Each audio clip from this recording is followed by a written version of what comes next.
वो साल दूसरा था, ये साल दूसरा है। लेकिन नीट परीक्षा को लेकर सुप्रीम कोर्ट को साल 2024 में भी नोटिस जारी करना पड़ा और इस साल भी, वो भी बेहद सख्त लहजे के साथ। सुप्रीम कोर्ट ने नीट यूजी पेपर लीक मामले में दायर याचिकाओं पर केंद्र सरकार और शिक्षा मंत्रालय को नोटिस जारी किया है। इस मामले में सर्वोच्च न्यायालय ने तीखी टिप्पणियां करते हुए कहा कि ये बेहद दुखद है कि उन्होंने अब तक कोई सबक नहीं सीखा। कोर्ट का इशारा एनटीए की तरफ था। सुप्रीम कोर्ट ने एनटीए से पूछा कि कोर्ट के आदेश पर बनाई गई मॉनिटरिंग कमेटी का क्या हुआ, उसकी रिपोर्ट कहाँ है। दरअसल कोर्ट ने 2024 के आदेश के बाद बनी मॉनिटरिंग कमेटी को लेकर सवाल किया है। 2 साल पहले भी धांधली और गड़बड़ियों के तमाम आरोपों के बाद मामला सुप्रीम कोर्ट पहुंचा था और कोर्ट ने एनटीए से कहा था कि ये इतना सीधा नहीं है। सिर्फ इसलिए कि आपने ये परीक्षा कराई है, उससे ये पवित्र नहीं हो जाता। परीक्षा की पवित्रता प्रभावित हुई है, हमें जवाब चाहिए।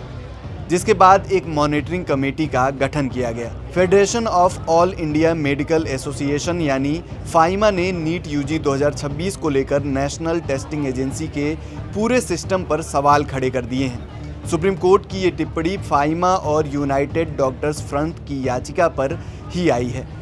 फाइमा ने अपनी याचिका में ये भी कहा है कि नीट परीक्षा के आयोजन से एनटीए को हटा देना चाहिए और ये पूरी परीक्षा को कोई दूसरी एजेंसी कंडक्ट कराए।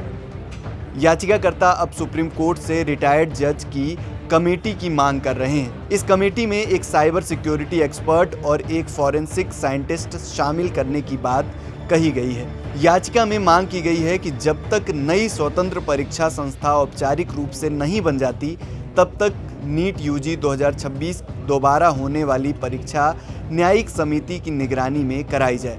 याचिका में NEET UG centre wise result सार्वजनिक किए जाने की मांग भी की गई है, ताकि किसी भी असामान्य पैटर्न या गड़बड़ी का पता लगाया जा सके। इसके अलावा पेपर लीक के खतरे को पूरी तरह खत्म करने के लिए क्वेश्चंस पेपर्स की डिजिटल लॉकिंग और पेन पेपर की बजाय कंप्यूटर बेस्ड टेस्ट की मांग भी रखी गई है।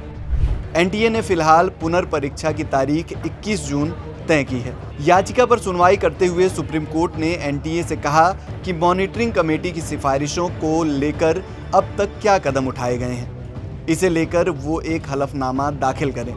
साथ ही 2024 में पूर्व इसरो चीफ के राधाकृष्णन की अध्यक्षता में बनी मॉनिटरिंग कमेटी से भी एफिडेविट फाइल करने को कहा गया है। इस मामले की अगली सुनवाई 29 मई को होगी। इस साल 3 मई को नेशनल टेस्टिंग एजेंसी ने देश भर में नीट यूजी 2026 परीक्षा कराई थी।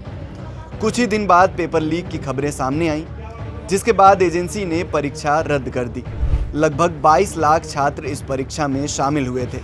देश भर में मचे हो हंगामे और छात्रों के आक्रोश के बाद केंद्र ने पेपर लीक की जांच सीबीआई को सौंप दी। सीबीआई ने इस मामले में अब तक 10 से ज़्यादा लोगों को गिरफ्तार किया है।